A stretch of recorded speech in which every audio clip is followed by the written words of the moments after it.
Day 1111 of the Ukrainian War Map, also known as the Russo-Ukrainian War. Juzzie here, and today is another update as I take a simplified and down-to-earth approach to some of the most important happenings on the ground in Ukraine. So starting off, we'll take a look at those Russian losses, as currently Russia sits on more than 886,000 military personnel losses, representing an additional 1,190 in the past day. Then as for hardware, 18 tanks, 40 APVs, 65 artillery, 1 air defense system, and what was reported to be another successful strike on a Russian oil refinery. And this one's quite important, so we'll head across to the map now, because a Ukrainian Divine Wind drone strike targeted the Novokupiansk oil refinery in Russia's Samara region overnight, hitting one of the fuel hydrotreatment units. This site, owned by Russian energy giant Rosneft, the company with the logo that looks like it's flipping the bird, is a crucial facility for Putin's war machine, producing jet fuel, lubricants, and gasoline, and is a site that has a refining capacity of over 8.8 million tons per annum,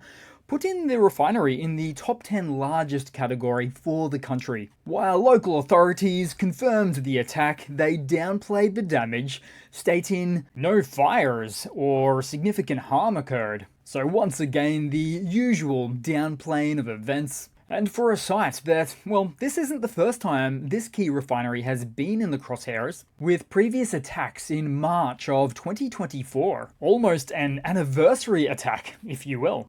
Now, clearly, Kyiv's focus on Russian energy infrastructure continues, with this such event, which is a big deal right now, because at a bare minimum distance of 820 kilometers as a straight line from closest Ukrainian positions, and thereby putting the actual Ukrainian UAV travel distance at closer to 1,000 kilometers or about 600 miles, penetrating deep into Russian territory, it displays a Ukrainian capability to still be able to combine all available or currently available intel sources together, all as a means to conduct successful strikes far into Russian airspace. So with the AFU missing out on current USA intel, this suggests Ukraine still has some measure of capability to perform these drone strikes, which includes, for instance, having the necessary data to avoid Russian air defense installations, and sufficient onboard navigation and communication links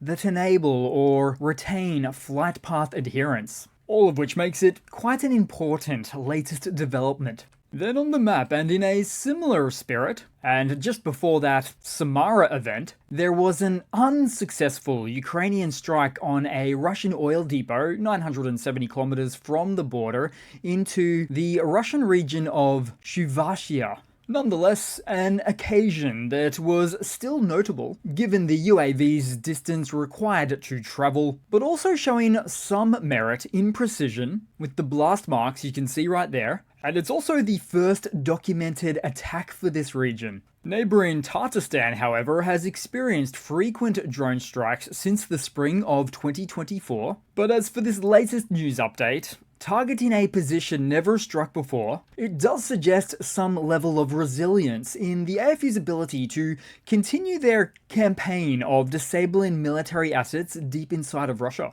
Then headed across to, still within Russia, into Kursk, with some further losses to be seen today within the Ukrainian salient, including most notably Malaya Lochnya to the north and Martinovka to the northeast. Reports suggest Ukrainian forces were executing a fighting retreat west of the Sel River and south of the Lochnya River, as the situation remained precarious for their defensive positions on this front. We'll likely see a continued pullback to more tenable, more sustainable defensive positions. And as for the outlook to this region, well, let's go one step further, shall we? So, hypothetically, if Russian forces are to push the AFU out of this Kursk region, it then stands to reason that the Russian MOD would look to push even further across the border directly into Ukraine, into Sumy territory, from this bordering Russian oblast. But Russian activity like that would likely amount to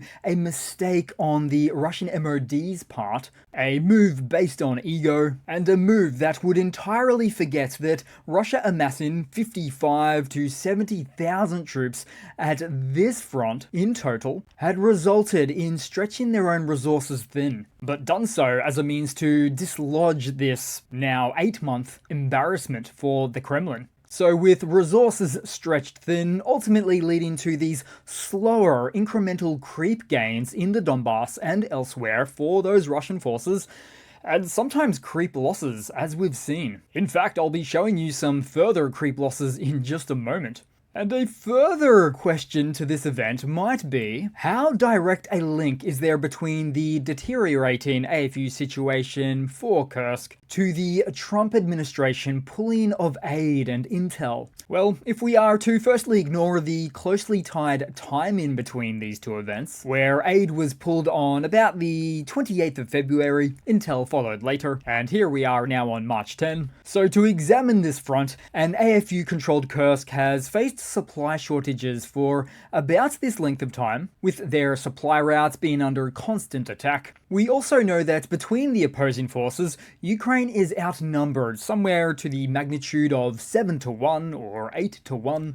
So one smoking gun on the topic here would be that the Russian officials themselves have explicitly noted their intensifying of attacks against the AFU in the region to make use of the limited window of opportunity that they perceive as being available due to this newly disadvantaged Ukrainian situation. So on this level, you can surmise that the Russian MOD has made the tactical decision to throw the hordes in, so to speak. Another concern for the AFU has been that they've also faced the diminishing potential of the long-trusted and battlefield-tested military aid like the HIMARS rockets, with reports suggesting a decreased capacity and effectiveness and loss in range capability as a result of those aid and intel halts.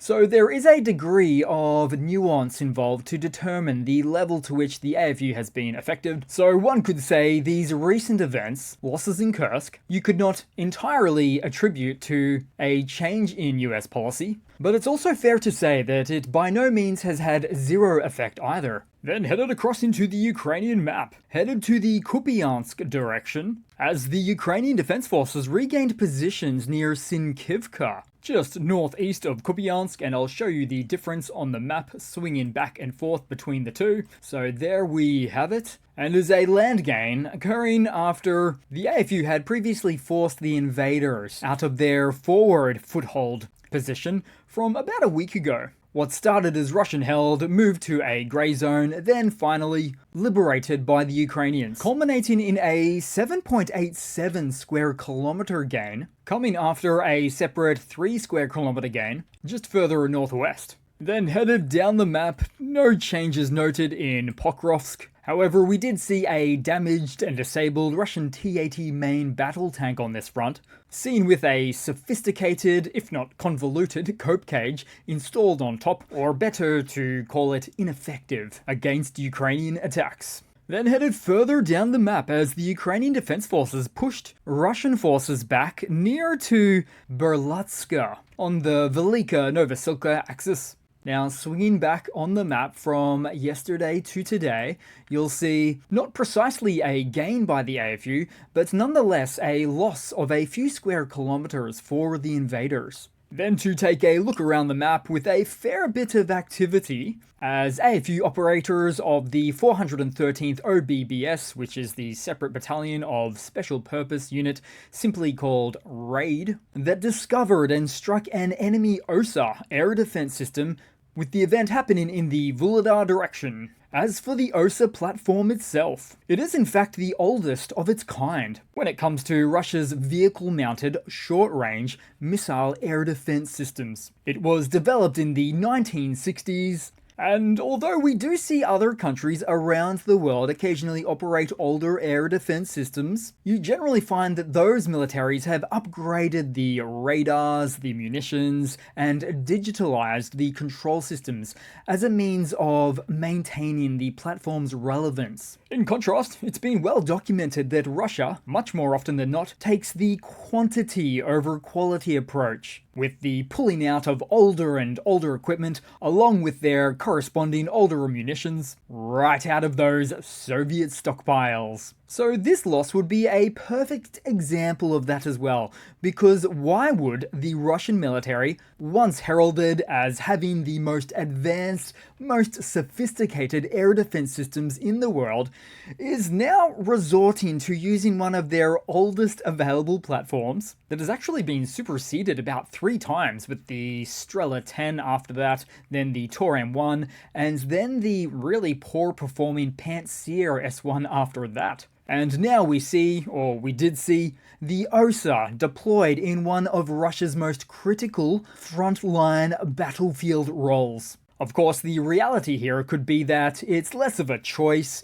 and more of a necessity driven by resource constraints and the depletion of newer systems from an unexpected prolonged conflict that lasted more than 3 days. Then also seen on the map was counter-battery fire from the 44th Artillery Brigade of the AFU on Russian howitzers, with both MLRS, so the multiple launch rocket systems, and field artillery used simultaneously. For these events, in wartime conditions, hitting enemy artillery in cover is extremely difficult without a direct hit. However, this time, the Russian pieces were positioned in the open, which significantly simplified the task. Then headed across to some news for today, and certainly take this first news with a grain of salt, if you will, where US President Trump, while on board Air Force One, stated that the US is close to resuming intelligence sharing with Ukraine, calling the halt, quote, just about lifted. Although we'd certainly have to wait and see for a deliverable of that magnitude to become fully realized. There's also been contrasting multiple reports from various officials in the US to suggest that resumption of aid and intel won't happen until on or after the pending peace negotiations. Which really leads me into the next news, as senior US and Ukrainian officials will be gathering tomorrow, March 11, hosted by Saudi Arabia, for a critical meeting aimed at charting a path toward a ceasefire agreement or peace deal between Russia and Ukraine. The talks mark the first high-level engagement between Washington and Kyiv since a public falling out between US President Trump and Ukrainian President Zelensky last month, which went its way to plunge the alliance into uncertainty. As for this upcoming Saudi Arabia-located meeting, sources close to the discussions say that the US aims to test Ukraine's willingness to soften its demands, which includes Russia's full withdrawal from their country, NATO membership, both items of which being terms that Moscow has flatly rejected. There is also Ukraine's strong desire for security guarantees as a means of future deterrence from Russian aggression, invading Ukraine for a third time this century. You could even say that the sentiment on the Ukrainian side these days is one of fool me once, shame on you, fool me twice, shame on me. But even that expression doesn't do the situation justice, with all of the repeatedly broken security and peace agreements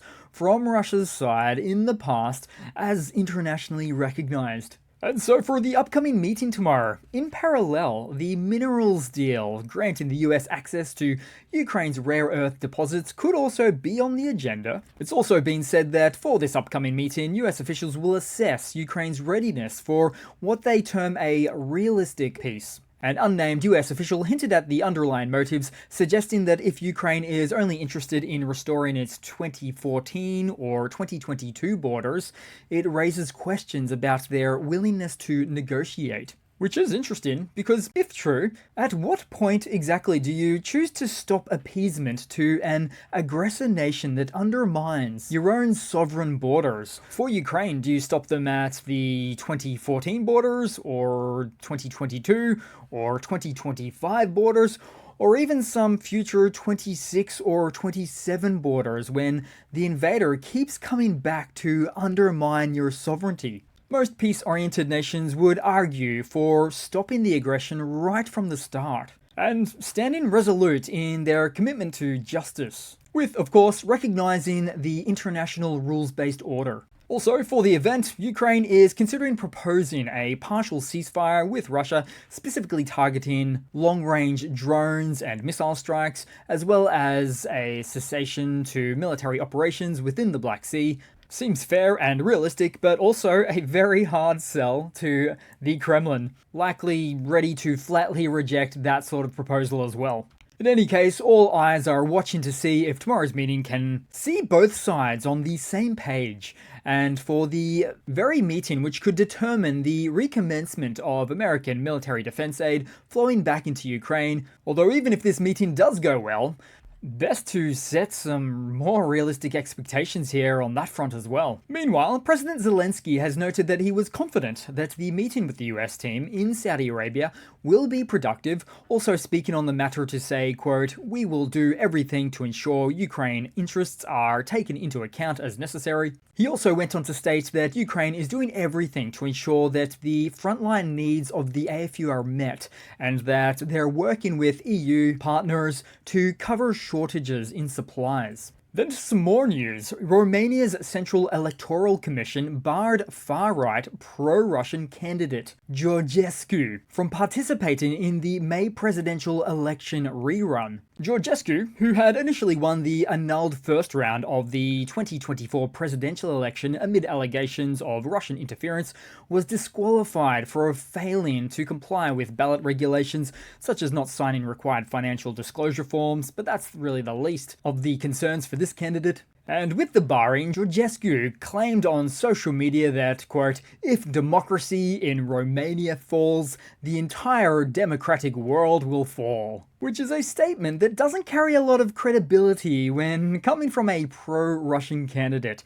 Georgescu has signaled a great deal of support for Russia in the recent past, whether it's calling Putin a man who loves his country or his criticism of NATO's missile defenses in Romania, aligning with Russian views, and his overall general favoring of closer ties between Russia and Romania. And that's really just the tip of the iceberg. They call him Kremlin Georgescu. Then headed across to a 5-second funny to round it all off for today, guys. So, recently seen was the acquisition of military personnel equipment that came through on a logistical back end of the Russian forces to be next shipped off to the Russian soldiers. Although one of the Russian staff here had the sneaking suspicion about the lack of quality of these helmets.